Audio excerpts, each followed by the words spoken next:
ডিবির হারুন, তুমি এখন কোথায় আছো? আমি কই আছি আছি, কেন বলবো? বলার তো কোনো দরকার নাই। আপনারা খুঁজে নেন, সমস্যা নাই। আমাদেরকে যে মাইরগুলা মারছো, পার্সোনাল প্রতিশোধ নেওয়া এখনো বাকি আছে। তোরে খালি খুঁজা পাই, তোর নিচের পিছি দুইটা কাটমু আগে, কাইটা কপালের মধ্যে গজাল দিয়ে মাইরা দিমু। এই সিসি কি বলে এগুলা? নিচের বিসি কাটলে আমার জীবন থাকবে? হ্যাঁ, আমার বিয়ে শাদী করেছি, আমার সন্তানাদি এখনো হয় নাই।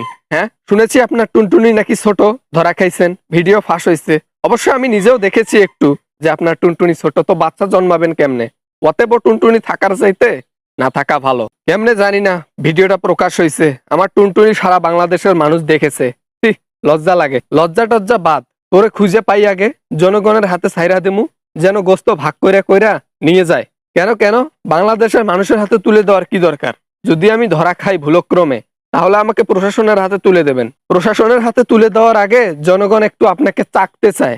ওই যে তরকারি যেমন চাকে না হওয়ার আগে আগে, ওই ঠিক তেমন একটু চেখে নেবে, নিয়ে তারপর প্রশাসনের হাতে তুলে দেবে। বাংলাদেশের মানুষের হাতে একবার পড়লে আরো কি এ জীবন থাকবে? আমার চোখও খুঁজে পাওয়া যাবে না, আমার টুনটুনিও খুঁজে পাওয়া যাবে না। আমার মনে হচ্ছে এখন আপনাদের শাঙ্কু পাঙ্কু নেতা পাতা যেগুলো আছে, সবগুলো এক একটা করে ধরা খাচ্ছে। শুধু আপনার পালাটা বাকি আছে। আপনার পালার হিসাব জনগণটা ঠিক চাইতে নেবে। আপনাকে কেমনে জনগণের সামন দিয়ে আনে, এটাই দেখবো আমরা। প্রশাসনকে ভয় করো না, প্রশাসনকে ভয় করো। দেশের মধ্যে আইন আছে, যদি আমি ধরাও খাই তাহলে আইন আমাকে দেখবে, আইন শাস্তি দেবে। জনগণ কেন শাস্তি দেবে? তুই তো পুলিশ প্রধান নোয়াস, তুই তো ডিবির প্রধান না। তুই হচ্ছিস কি জানিস? ওই যে আয়নাঘর আছে না, ওইটার প্রধান ছিলি। হাজার হাজার মানুষ হত্যা করেছিস, লক্ষ লক্ষ মানুষ নিখোঁজ করেছিস, নিষ্পাপ মানুষগুলোকে রিমান্ডে নিয়ে শাস্তি দিয়েছিস। সবকিছুর হিসাব হবে।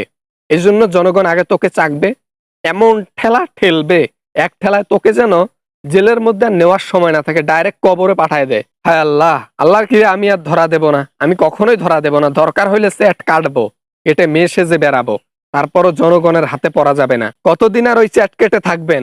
একদিন না একদিন কিন্তু একজনের চোখে পড়তেই হবে, আর সেই দিন হবে আপনার শেষ দিন, মনে রাখবেন। ছাড় দিয়েছে জনগণ, এবার আর ছাড় দেবে না, মনে রাখবেন। কারণ আমি কোনো দোষ করছি? আমি কোনো দোষ করি নাই তো।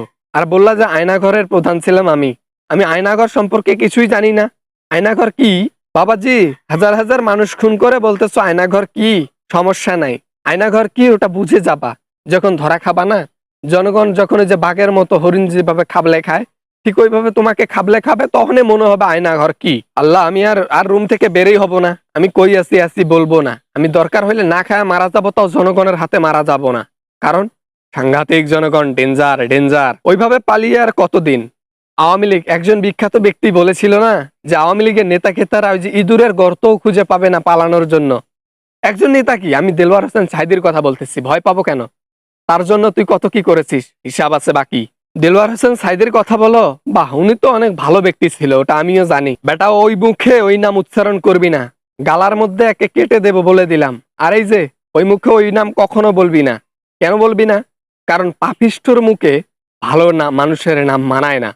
বেয়াদব, সামন থেকে চলে যাই, নয়তো আবার ডিসপ্লের ভিতরে ঢুকে আমাকে খেয়ে ফেলবে। আমাদের সাঈদীর গায়ে তুই হাত তুলেছিলি, আমাদের সাঈদীর গায়ে তুই হাত তুলেছিলি, তোর হাত ভেঙে দেবে জনগণ, ভেঙে মুচড়ে গুরমুর করে দেবে।